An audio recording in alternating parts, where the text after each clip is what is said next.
The story begins with our ugly loser protagonist finishing a long video game that took him 3 years to beat.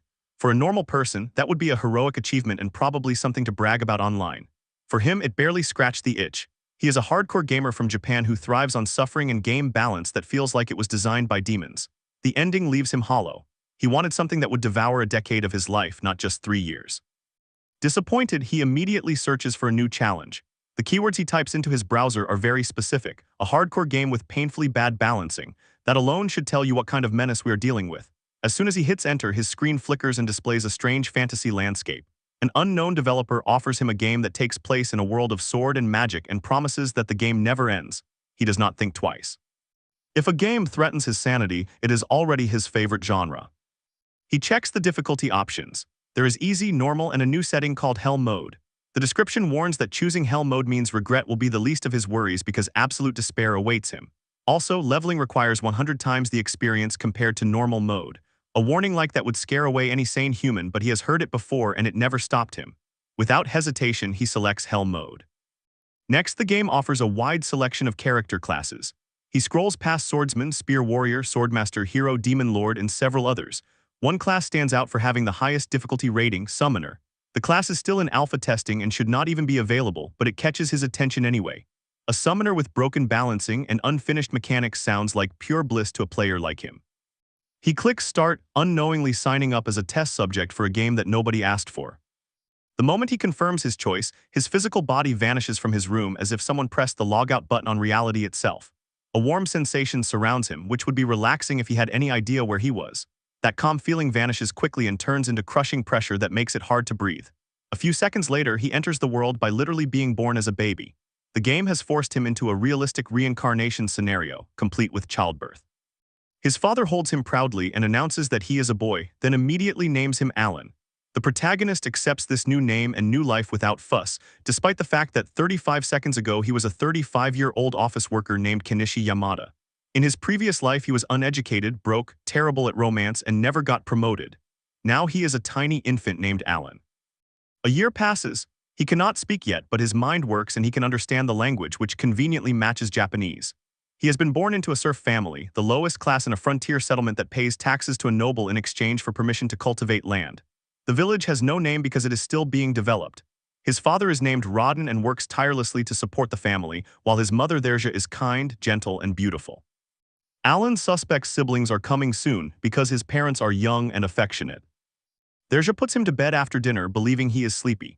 Alan waits until he is alone and tries to open a status window. Nothing appears. He tries again, still nothing. He keeps trying for months until he loses count. Eventually, he gives it one last attempt. This time, a flash of light appears above him and a floating book materializes. The shock makes him scream and his parents run into the room in a panic. Alan forces the book to vanish and pretends to be asleep. His parents assume it was just baby noises and leave the room. Once they are gone, Alan summons the book again. After a full year of attempting, he finally has access to his interface. His status confirms that he is level 1 and his class is Summoner just as he chose. Another page describes his skills. Summon and Create both have separate experience values and will level up through usage. He currently has 0 experience in both skills, but he is allowed to create summons in the insect and animal categories. Unfortunately, the options are limited to the lowest tier, labeled H rank, which is as bottom tier as it sounds. The book flips to another page that displays a message as if a customer service representative wrote it. It thanks him for choosing this world and asks if he is enjoying his stay. The message also apologizes for the delay in delivering his grimoire. It is signed by the god of creation. Alan assumes the message is basically a letter from the game administrator. The so-called god of creation introduces herself as Elmia. She apologizes for the delay in delivering his grimoire and explains that because he selected a class still in testing, it required paperwork and internal approval. Apparently, even divine beings have bureaucratic departments. She also informs him that they do not accept any refunds or class changes, which means he is stuck as a summoner whether he likes it or not. Alan takes that as confirmation that the summoner class is unfinished and probably buggy, but that only increases his curiosity. He wants to summon creatures immediately, so he tries using the summoning command. Nothing happens. He tries again in several different ways, still nothing. There are no forums, guides, or walkthroughs in this world, so the only option is trial and error. Eventually, he considers that maybe he needs to use the Create skill first. He activates Create, and a glowing card materializes in front of him. It is his first summon card. It belongs to the insect category and is ranked H, which is the lowest grade possible. The card has a tiny bonus to endurance and agility. The stats are so basic it hurts, but he celebrates because this confirms that his summoner mechanics work. He wants to summon his new insect immediately, but the moment he tries it, his mother enters the room to check on him. He closes his eyes and pretends to be asleep again. Once she leaves, he decides to wait until tomorrow to perform his first real summon. The next day, Derja puts him down for a nap and leaves the room. Alan summons the card. It bursts into particles of light and forms a giant grasshopper that leaps toward his face. The jump startles him, but he quickly inspects the insect. He wonders if it will obey commands. He tells it to approach him. The grasshopper ignores him completely and casually hops out of the room as if it has better things to do with its life. Alan concludes that it is just a brainless bug. He opens his grimoire for help. The book displays the grasshopper's stats and gives him the option to name it. He names the insect Denka. The book also displays a section labeled buffs. He examines the details and realizes that the card bonuses apply to his own stats. The endurance and agility bonuses made him slightly tougher and faster. His excitement makes him raise his voice and Derja rushes back in. She sees the enormous grasshopper near her child and reacts violently by stepping on it. Denka dies instantly and Alan loses his first summon. After several more days of experimenting with his abilities, Alan moves on to beast summons. He successfully creates a rank H mouse and names it Mousy. Mousy is just as clueless as Denka but at least responds to simple instructions. Alan learns that this world is filled with powerful monsters but his tiny summons cannot fight anything, so he focuses on generating buffs instead. He discovers that he can hold up to 10 cards per creature type. If he stocks 10 Mousy cards, his attack increases by 10 points. As a result, he becomes strong enough to overpower any normal baby easily, which he considers a victory. Leveling is painfully slow because Hell mode requires 100 times the normal experience. Even so, he continues training until his father returns home covered in blood. Derja panics until Rodden explains that it is not his blood. He was out hunting and managed to kill a great boar. Alan knows that his family are serfs, but during fall and winter the men of the village switch to monster hunting. Rodden is proud of his kill and asks Alan if he wants to see it. Alan immediately agrees. This will be his first real look at a monster. Rodden places him on his shoulders and takes him outside. On the way, Rodden points at a flock of albanes flying overhead. They migrate north at this time of year, which means fall is coming. He also admits that Alan was named after the alba heron, a similar type of creature that symbolizes freedom and limitless skies. Teresa apparently hated the idea of naming their son after a monster, but Rodden got his way in the end. Alan briefly falls asleep in his father's arms and wakes up in front of the boar. The beast is enormous and terrifying. He knows that there is no universe where he could defeat something that large. A man named Gerda approaches and announces that the hero of the hunt has arrived. The other men cheer for Rodden. Rodden tries to play it down and claims he was just lucky. Gerda then notices Alan and is stunned to hear the baby greet him politely. His daughter is the same age, yet nowhere near as well-mannered. Alan asks how strong great boars are, and Gerda explains that they are rank C monsters. It takes around 20 armed men to bring down one boar. Alan memorizes that information because it gives him a proper power scale. 10 months pass. Alan is now almost 2 years old. He has finally reached Summon Level 2 and Create Level 2. This unlocks Expansion Level 1 and also a new Notes feature inside his grimoire. He can now produce G-rank creatures instead of H-rank. He also unlocks a fusion skill that lets him combine summons. His card inventory size doubles, which means twice the potential buffs. Alan wants to fuse cards immediately, but lacks the MP to perform the action, so he decides to eat a large dinner to restore it. After eating, he returns to his room and tries to fuse 2 Mousy cards. Nothing happens. The grimoire informs him that even with full MP, fusion has a higher cost than he expected. He gives up for now and instead attempts to create a G-rank beast card. Alan does his best to create a G-rank beast card, but his MP bar hits 0. He realizes that even though he has finally unlocked new features, his mana pool can barely support beginner actions. For now, fusion and high-tier creation are out of the question. By the time he turns 3 years old, things look much better. He has collected a variety of cards, including G-rank beasts, insects, and even birds. Eager to test fusion again, he selects 2 cards and merges them. The result is a G-rank bird card. He names the creature Chappie and summons it immediately. The bird appears in a burst of light and lands on his shoulder as if it owns the place. Alan checks Chappie's stats and notices a strange skill called Voice Mimic. He has no idea what it means until Chappie repeats everything he says in the exact same tone. He instantly recognizes how useful it could be for scouting or pranks. He moves on and summons 2 more G-rank beasts. The first is a frog named Hopper who possesses a provoke ability. When Alan orders Hopper to use it, the frog jumps around while its skin glows, drawing attention to itself. The second creature is a mole named Moly. At Alan's command, the mole digs into the dirt with incredible speed, carving out a giant hole in the ground. Alan realizes that Moly can create pitfall traps with ease. The key to becoming a strong summoner is understanding how to combine creatures and their buffs. The depth of the system fills him with the same excitement he used to feel when discovering hidden tech in difficult games. The rush is real. His enthusiasm is cut short when the ground gives out beneath him and he falls into Moly's newly dug hole. A bell rings, signaling that it is 3 in the afternoon, and Alan already knows what that means. Gerda's daughter, Karina, runs over with a wooden sword and challenges him to their daily duel. Alan climbs out of the hole to face Karina the Fierce, the terror of the neighborhood. He reluctantly agrees to a fair fight. For him, playing knights with a girl his age feels embarrassing, but he knows she takes it seriously and she has ridiculous speed. Alan stacks buffs into agility and tries to keep up, but Karina overwhelms him and even breaks his wooden sword. She continues attacking without mercy until his parents arrive to save him at the end of the day. Derja is clearly pregnant again, which does not surprise anyone at this point. Once Karina leaves, Alan helps his mother gather vegetables and carries them inside. She thanks him warmly. During dinner, Alan tells his father that he wants to help with the harvest since his mother is expecting. His parents stare in surprise. He assures them that he is strong enough. In truth, his stats already surpass an average adult, but he keeps that detail to himself. Derja gently refuses and tells him that children should not have to work the fields. Rodden agrees and adds that Alan already helps enough around the house. Alan tries to insist, but his father cuts off the argument and tells him to enjoy being a child while it lasts. Alan finally understands that life as a serf means endless hard labor and that no decent parent would want a 3-year-old doing it. He accepts their decision. Both parents smile and Derja mentions that she has noticed him throwing rocks at the trees outside. Rodden asks why he is doing that.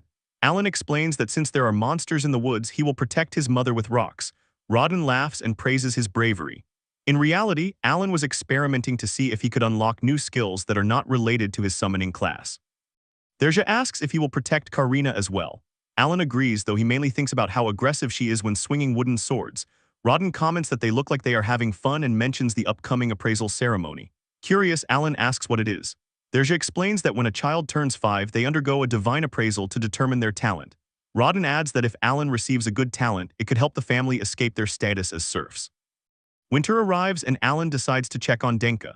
The grasshopper has been bouncing in the same spot for so long that it has created a pit-sized indentation. Alan learns that summons can persist for an entire day without issue, which is a major step forward. Suddenly, Karina's voice echoes nearby, so Alan dismisses his grimoire before she enters. They fight as usual. Alan blocks several attacks, but Karina still wins as always. Meanwhile, Rodden returns home and Derja goes outside to greet him. Denka jumps at her leg, startling her and causing her to fall. The scare triggers contractions and the baby decides it is time to arrive. Karina rushes home to get help while Rodden and Alan prepare everything inside. Neither of them knows what to do. Alan wishes for a childbirth simulator of some kind, and Rodden looks equally lost despite having gone through this once before. Fortunately, Karina's mother Matilda arrives and takes command of the situation. She orders the men outside, claiming that the women will handle everything. Rodden and Alan spend the night outdoors while Matilda and Karina help Derja deliver the baby. At dawn, a healthy boy is born. Rodden proudly names him Mash. Derja hopes the name is not another monster reference. Alan quietly wonders about his own reincarnation. He wants nothing more than to grind levels and optimize his build, yet being part of this family feels unexpectedly fulfilling. He dreams of freeing them all from the cycle of serf labor. When Alan finally turns 5, it is time for the appraisal ceremony. He asks his father what to expect. Rodden explains that the appraisal ceremony is a major event that everyone attends, from serfs to nobles. When children reach age 5, their talents are revealed. Talents can determine a person's future, and rare talents can even lift someone out of serf status. The only downside is that Alan will not be the only child undergoing appraisal. Ever since settlers arrived in this region, families have been having children non-stop, which means there will be plenty of competition. As they walk, Karina shows up and asks Alan to go with her since she is also turning 5. She is full of excitement as they approach the commoner village and dreams about being appraised as a swordswoman so she can become a knight. Alan notices the children waiting for appraisal are well-groomed and wearing nicer clothes than the serfs. Despite being commoners, they look more refined, and Alan hears people whisper that his dark hair and eyes mark him as a serf. 3 priests emerge from the church and announce that Elmia, the god of creation, grants equal opportunity to all. They explain that this land has produced heroes whose ancestors were commoners or even serfs. One saint named Cassis began life as a commoner, and an individual known as Diverg the Swordlord rose from serf status. Alan remembers choosing his class from the game interface and recalls that Hero and Swordlord were classified as low social origin classes. It seems that game lore translates directly into this world's social system, which explains why the appraisal applies to every child regardless of class. Everyone is led inside the church. Statues of the gods stand along the hall, and Alan recognizes Elmia at the center. He feels odd seeing the same deity who once sent him what amounted to a customer service letter. The priests begin the ceremony with the village chieftain's son Palumas. He places his hand on a crystal sphere and his results appear on a metal plate behind him. Alan observes that it resembles the grimoire's status screen. Palumas receives the talent of merchant, which brings joy to his father. Alan learns that having any talent at all is considered reason to celebrate. Attributes are displayed as ranks rather than numbers, which Alan verifies by checking his own grimoire. He enjoys having exclusive knowledge that no one else can see. As the ceremony continues, Alan learns that not every child receives a talent. A boy named Dora steps forward and receives the talent of Axe User. His attribute sheet displays the highest rank they have seen so far, which is in a rank category. Alan notices that no one achieves higher ranks without a talent. Eventually it is Karina's turn. She practically sprints toward the crystal sphere. The moment she touches it, the orb glows with intense light and everyone gasps as the miracle unfolds. Karina is appraised as a swordlord, which is an extremely rare and prestigious talent. Gerda celebrates and tells his daughter she hit the jackpot. Karina looks disappointed because she wanted to become a swordswoman, but Alan is not surprised. It explains why she has been an unstoppable duelist since they were toddlers. Alan's turn finally comes and he is excited to show that he is a summoner. He places his hand on the crystal sphere. The light flares brighter than before, strong enough to push him backward. Rodin rushes to help, but Alan jokes that Karina has thrown him around worse. They look to the priest for the results. Rodin admits that they cannot read, so the priest reads the result aloud. The excitement in the hall dies instantly when he announces that Alan has no talent. Alan is stunned and checks the metal plate himself. The space where his talent should be is filled with a scrambled text glitch. He becomes irritated and mentally blames the god of creation for sloppy game design. Without the correct display, no one will know that he is a summoner. Rodin takes Alan home and Derja greets them. During dinner, Rodin tells his son that talent or no talent, he will always be their pride. Derja agrees and Alan quietly accepts their kindness. They are poor and do not even have a bathtub, but he is grateful to be born into their family, even if he is technically older than both parents combined. Later that night, he checks his grimoire. Every attribute he has is ranked E and he realizes why. The other 5-year-olds at the ceremony are also level 1, but Hell mode makes leveling 100 times slower than normal. If everyone else gains attributes at a normal rate, then his attribute ranks must be representing the fraction of the progress he has made.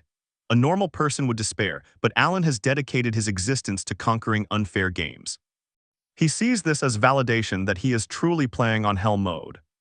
The text glitch at the ceremony still frustrates him.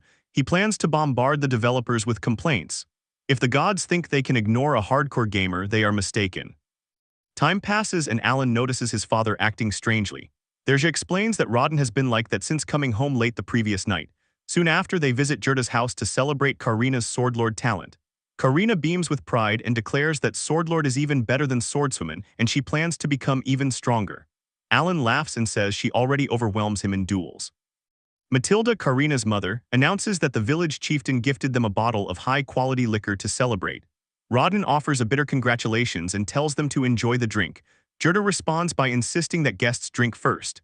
Alan wonders if his father is jealous, but he knows Rodin well enough to dismiss that idea. Something else is bothering him. Rodin tries to pour the first drink, but Gerda refuses to drink anything poured by someone wearing such a gloomy expression. He tells Rodin to quit dampening the mood. Suddenly, Rodin slams the bottle to the floor and declares that he is happy for them. Karina's talent is remarkable and deserves celebration. Gerda asks why Rodin claimed he was cutting ties with their family, shocking everyone. Rodin reminds him that he did not want to do it, but Karina has the potential to join the knighthood and serve the country. She may even achieve nobility, and nobles cannot waste time socializing with serfs. Alan finally realizes that Rodin is trying to protect their friends from being dragged down by association. Gerda angrily rejects that logic and says it does not change anything. Alan grows tired of the quarrel and tells Karina to intervene. She draws her wooden sword instantly, ready to enforce peace by brute force. Before she can swing, Matilda and Derja step in to defuse the situation. Once things settle, Alan asks Matilda if Rodin and Gerda have always been like this. She laughs and says fatherhood calmed them down, but they were both hot-headed troublemakers in their youth. Derja smiles and reveals that the four of them are childhood friends who grew up in the same village. When the opportunity arose to settle new land 10 years ago, they joined the expedition together and decided to build their homes side by side. Rodden explains that it was easier to build both houses simultaneously due to labor and material costs. Gerda brags that he installed the support beams. Rodden notes that he built the walls and floors. Gerda adds that he did the roofing. Rodden replies that he has not had liquor since his wedding, and Gerda jokes that he is in the same situation. After a few drinks, the old arguments fade and the friendship returns. The next day, while working, someone informs Gerda that the Order of Knights is coming to meet Karina. Rodden and Gerda take their children to the commoner village, where a crowd has gathered. Alan comments that word of Karina's talent is spreading quickly. Dora approaches and Alan recognizes him as the axe user from the appraisal ceremony. Dora parades his talent with pride, though he only carries a large stick as a weapon. He mocks Alan, claiming that talentless losers have no place at an event like this. Before Alan can respond, Karina steps forward and declares that Alan is here because he is strong. Dora scoffs and reminds her that Alan has E-rank attributes and is a serf. Karina attempts to bite him, but Gerda grabs her to stop her assault. The village chieftain announces that the Order of Knights has arrived and tells everyone to clear a path. A formation of armored riders enters, and the crowd recognizes the leader as Zenoff, a swordmaster. Karina stares with sparkling eyes. For the past 3 years, she has been forcing Alan to play knights with wooden toys, and now she is seeing authentic knights in the flesh. She steps forward and introduces herself boldly to the captain. Alan quietly wonders if she will actually leave the village to become a knight. Gerda steps in and nervously tells Zenoff that his daughter is only 5 years old and has never held a real sword. In his mind, this duel should not even be considered. Zenoff does not see why that matters, since talent is talent regardless of age. He even suggests that perhaps Gerda lied during the appraisal ceremony and is attempting to fool Baron Granvelle. Gerda immediately denies any fraud, but Zenoff signals his vice-captain, leaving no room for discussion. Alan can already tell something is off. Zenoff coldly explains that falsifying appraisal results is punishable by death. Therefore, they must verify whether Karina truly possesses the talent of Swordlord. The method of verification will be a fencing duel. Gerda begs for mercy and tries to argue that his daughter's life is on the line. Zenoff replies that if she refuses to fight, they will execute the entire family on the spot. Alan is stunned. The atmosphere becomes tense and the crowd stiffens with fear. Karina, however, reacts very differently. The moment she sees a real sword, she runs toward it with childlike excitement. Without hesitation, she grabs the oversized blade and challenges the vice-captain to a duel. The vice-captain introduces himself as Labrin and blocks her first strike with ease. Karina swings the weapon with surprising control, and Dora, who has been watching, is shocked that a 5-year-old can wield a sword nearly as tall as she is. Alan estimates that Karina must have at least level 5 in sword mastery from all the mock dueling they have been doing, although he has no idea how well that translates into actual combat. Labrin decides to retaliate and knocks Karina off balance. He follows up with a strong kick that launches her into a wall. Gerda tries to rush in, but several knights restrain him. Rodden and Alan attempt to move as well, but they too are held back. Alan is furious. Even with her rare talent, pitting a 5-year-old against an adult knight hardly seems fair. Despite the impact, Karina stands up and her aura flares. Even Labrin feels threatened as he struggles to block her next attacks. This time she pushes him so hard that he cannot hold his ground. Labrin recognizes that she is using an extra skill and braces himself. Karina completes the final strike and snaps Labrin's sword clean in half. Zenoff calls the duel to an end and orders weapons lowered. Karina looks disappointed that it ended so quickly and thanks Labrin, casually calling him an old man. Labrin tries to correct her by saying he is only 24, but then collapses from exhaustion. The crowd erupts. A 5-year-old girl just defeated the vice-captain of the Order of Knights. There is no denying that she is a genuine swordlord. Gerda bursts into laughter and scoops his daughter into his arms while Rodden sighs in relief. Zenoff examines the ruined sword and acknowledges the result. He apologizes for his earlier accusations and praises Gerda for raising a swordlord. Gerda remains upset, but Zenoff insists that he wishes to discuss Karina's future. He invites them to join him for a meal at the chieftain's residence, and Gerda agrees after Zenoff allows him to bring friends for support. At the residence, a celebratory feast is held. Alan notices that Gerda is still visibly annoyed. Alan also notices Dora and his father present and assumes Dora does not want to be overshadowed by Karina's overwhelming talent. Alan quietly pockets some of the Momo fruit from the table, planning to smuggle it home later. Zenoff asks everyone to enjoy the food while he addresses the matter. He explains that his lord sent him to verify the presence of a true swordlord. The results are conclusive. He informs the chieftain Deboji that the frontier village was originally intended to bear his family name, but due to this rare talent appearing here, the village shall instead be named Karina Village in honor of the event.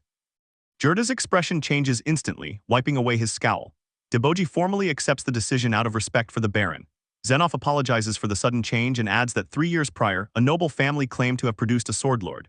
That child later failed in service to the royal family and was reappraised as an ordinary swordsman. The incident revealed that nobles had been exaggerating their children's talents for status. Therefore, the kingdom now strictly verifies all claims. He apologizes again for the harsh duel and asks Jurda to continue raising Karina properly. When she turns 12, she will be eligible to enter the academy. From there, she can serve directly under the royal family. Zenoff explains that an instructor will eventually be stationed in the village, and any child with talent should study hard to earn acceptance into the academy. Karina tells Alan that he must study with them. Dora scoffs and claims Alan could not study his way out of a paper bag. They begin arguing again, and that is when Zenoff notices Alan for the first time. Jurda introduces him, and Zenoff realizes this is Rodden's son. Zenoff stands and gives Rodden formal respect, explaining that the Baron is exceedingly fond of the great boar meat that Rodden provides every winter. He calls Rodden a hero for taking the most dangerous role in the hunts.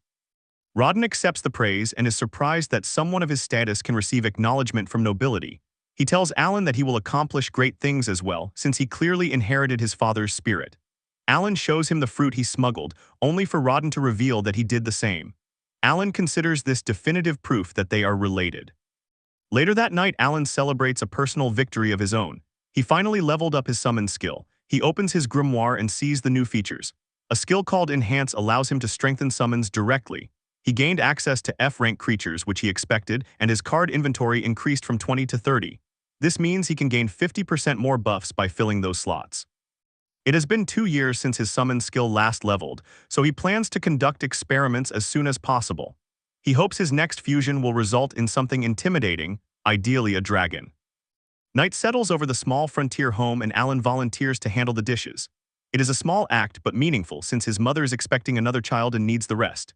In truth, Alan is rushing to finish chores because what he really wants is to test his newly unlocked summoner skill. His little brother Mash sits nearby and innocently asks if he is going to have another little brother soon. Their mother gently explains that it could be either a boy or a girl. She adds that the baby kicks softly, which gives her a feeling it might be a girl this time. Their father starts thinking aloud about names, but Teresia reminds him of a promise he made earlier. She would get to name any daughters in their family. While they talk, Alan discreetly checks his MP recovery. His energy is almost full again, which makes him eager to open the grimoire. The moment he does, a new message from the god of creation appears and Alan accidentally reads the divine name out loud. His parents freeze for a moment, startled. Rodden sternly tells him not to speak the name of the god lightly, and Teresia notes that Alan has been acting strangely throughout the day. Alan quickly deflects and changes the subject, silently cursing the timing of the developers who sent this message at such an inconvenient moment. His eyes dart to his father and he mentions that a scar on Rodden's arm seems to have faded. Rodden confirms it did.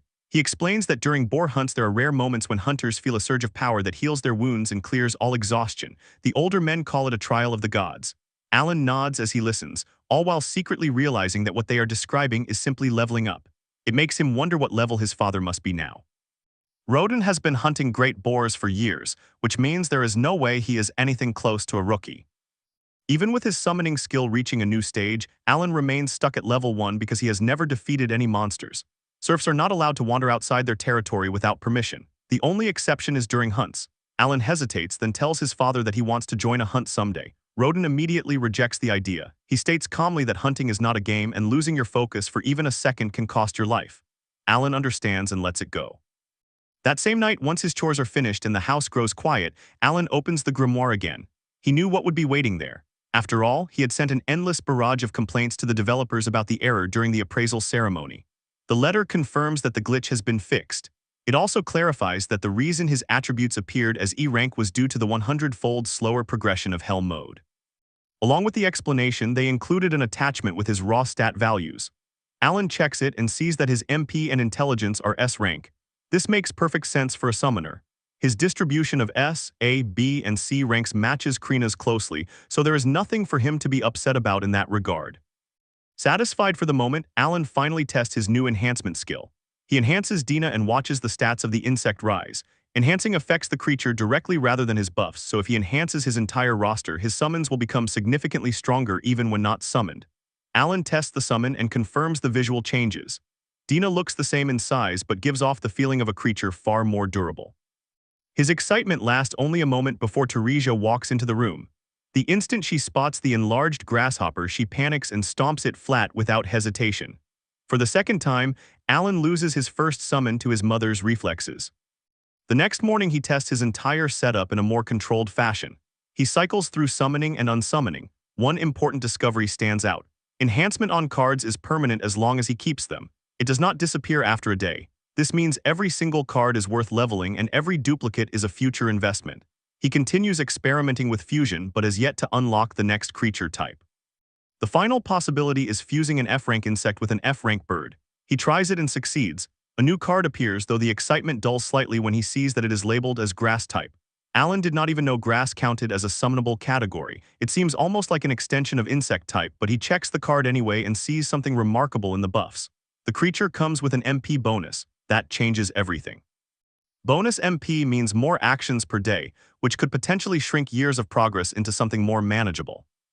He summons the grass creature and an apple with arms and legs appears in front of him. Without thinking too deeply about it, he names it a Po. The apple demonstrates its skill called aroma. At first it simply sinks into the ground and vanishes. A moment later a plant sprouts and grows taller until the leaves are level with Alan's shoulders. The plant smells faintly of essential oil. Alan has no idea how to remove it and panics when his mother walks in. Fortunately, she simply comments that it smells nice and returns to preparing lunch. Alan has no idea yet how to categorize this summon in combat, but the MP buff alone makes it valuable. Later that day, Krina comes over to duel with wooden swords as always. Alan cannot withstand her pace no matter how hard he tries. She remains faster, stronger, and merciless in her enthusiasm. Though she wins as usual, she pauses afterward and notes that he feels sturdier than before. This surprises Alan. He opens the grimoire and confirms that his sword mastery has reached level 3. The expansion of his summon inventory allowed him to allocate more buffs into attack and endurance. Even a Po's aroma may have granted some form of passive benefit during battle. That evening he tests throwing stones at a tree again. He has lost count but estimates more than 20,000 stones have been thrown since he started. The throwing skill has still refused to level up. Mash mimics him for a while before losing interest. Alan sighs and realizes he should focus more of his energy on summoning. There is no real reason to master throwing stones. However, part of him remains stubborn, because he hates abandoning something when he might be only one attempt away from unlocking a skill. Before he throws another stone, Mash asks what the trees near the house are. Alan pretends not to know, but he silently observes how the grass types have multiplied and formed what resembles a small orchard behind the house. From more testing, he learned that a Po's aroma shortens MP recovery from 6 hours down to 5. That small shift allows for more work in a single day. Even so, time in hell mode always feels short. The sun finally sets and Alan sits at the dinner table with his family. He notices Roden is late again. Teresia remarks that he said he would be working near the house, so he should not be so delayed. They hear shouting outside and both rush out to see what is happening. Rain pours over the village as several men rush toward the house, carrying Roden's injured body. Gerda shouts at him to stay awake while Derja gasps in horror and tears up. They bring Roden inside and lay him down, revealing a deep wound in his abdomen. The men explain that he was gored by the fang of a great boar. Alan notices that the wound looks burned and Gerda confirms it. They had to cauterize it to stop the bleeding. The only reason Roden is still breathing is thanks to a rare medicinal flower called Mueller's bloom. Derja asks how they managed to obtain something so valuable. Gerda explains that the knight captain gave him a few gold coins as an apology for what happened with Krina. Without them, they would have had no way to save Roden. The other serfs mutter angrily and blame the commoner who was involved in the hunt for causing the entire disaster. Their voices wake Mash, who begins crying loudly, so the men give the family space and step outside. Alan comforts Mash until he settles down. Once the room grows quiet, Alan turns to Gerda and asks what truly happened. He wants to know if a commoner really was at fault. Gerda sits heavily and explains. A few days earlier, the chieftain had ordered that commoners be allowed to join the boar hunt. Hunting great boars is essential for the winter. The baron receives the majority of the meat, but the leftovers feed the hunters' families or can be traded for salt and firewood. The hunt is dangerous and casualties are common, yet serfs have no choice. It is survival. Commoners, on the other hand, have never volunteered before because they do not need to risk their lives for food. Alan asks why they joined this time. Gerda sighs and tells him that rumors had spread. The knight captain publicly praised Roden as a hero among serfs, calling him a legend.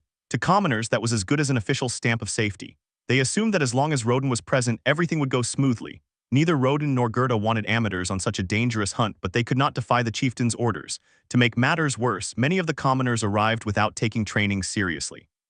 Being instructed by serfs insulted their pride, so they slacked off. Then came the hunt itself. They assigned the commoners the simplest job, which was to keep the boar distracted. However, when the great beast charged out of the brush, panic set in.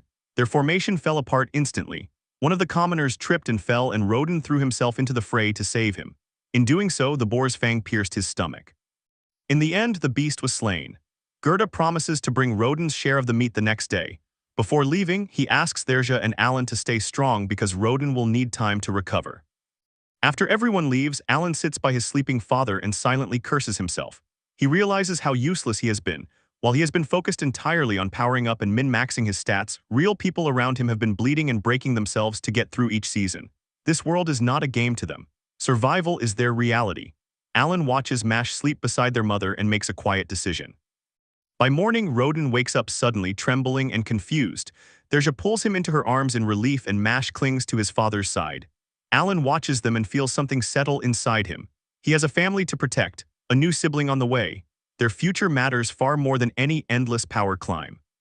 Gerda returns later carrying the promised cut of boar meat. He brightens when he sees Roden awake. Roden insists that he is still in rough shape, but Gerda tells him not to worry. They will make sure his family has enough to survive the winter. Alan steps forward and tells his father to rest while he takes over. His voice is steady and confident. The others blink at him, surprised, and Alan decides that he will prove himself through action rather than talk. From that day on, Alan stops hiding his strength. He carries crates, lifts barrels, chops wood, and hauls water. Serfs stare at him in disbelief. He has decided that if the village already has a prodigy like Krina, then there is no harm in a talentless serf attracting attention. Family comes first. He dumps every one of his buffs into physical stats and removes his MP bonuses. He will worry about magic later. Therja thanks him for bringing water and worries that it must have been heavy. Alan shakes his head and says he plans to help harvest potatoes that afternoon because Gerda promised to teach him. True to his word, Gerda takes him to the fields. Alan rips potatoes out of the soil faster than expected. Gerda whistles and tells him he is stronger than he imagined. Alan smiles and says he got it from his father. When the harvest is done, Alan complains about how much of it the Baron takes. More than half goes to the noble regardless of how hard they worked. They still need firewood, winter clothes, and countless other things to survive. Being a serf is a constant struggle, and Alan feels the weight of it. The chieftain approaches them shortly after with fruit in hand. He heard Roden was recovering and wanted to offer something as goodwill. Therja accepts politely. The commoner whose panic caused the accident stands beside him and apologizes with his head bowed. Alan glares at him because some apologies do not seem enough. Roden, however, accepts it without hesitation. He advises the man to be more careful if he plans to hunt again. Alan is taken aback by his father's generosity. Therja is not so gentle and reminds the man that everyone out there has a family waiting for them. Regardless of class, no one deserves to lose their father because of recklessness. The commoner nods and accepts her words. Soon, several serfs arrive to check on Roden. Their wives prepared a care bundle to help the family recover. Therja smiles through her exhaustion. Alan watches the scene with pride, silently marveling at the parents he was lucky enough to be born to. There is no universe in which he can allow himself to fall behind them.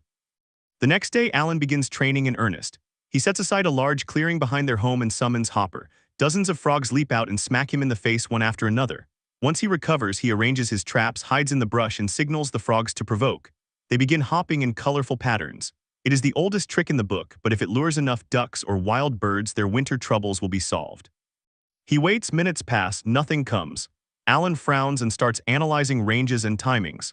Eventually, he concludes that the provoke distance is too short. He sighs and considers the experiment a failure. Just as he stands, he spots a bird descending from the sky. His pulse quickens and he prepares to trigger his trap. But as it swoops closer, he realizes it is not a simple duck or swallow. It is an albahiron, a monster classified at B rank. It descends, ignoring Alan entirely, and devours the frogs in seconds. Alan stays perfectly still. Summoning provoke had somehow attracted a highly dangerous predator. The same monster his father once compared him to in name. Running is his safest option, but then he notices his enhancement skill increased to level 2. His creatures now gain twice the bonus. Every summon he owns has already been enhanced. For the first time in this world, Alan considers fighting a monster. If he wins, his family will eat well. More importantly, this would be the first true fight of his life. He tightens his grip on his wooden sword. Hardcore gamers do not back down from a challenge. He charges, the Albahero knocks him flat instantly. Alan rolls, choking on dust, and summons PHTO. The creature lunges at the bird but is torn apart in a heartbeat. The Albahero knocks Alan again, harder this time. He staggers and summons more creatures, but they fall one after another. Alan feels his strength fading. He finally understands that every creature he loses is subtracting from his buffs. The moment a card is defeated, its bonuses vanish and his physical ability drops. It is a terrifying flaw of the summoner class. His vision blurs and his breath grows shallow. For the first time since reincarnating, Alan wonders if this is where his life ends, bringing the anime recap to an end.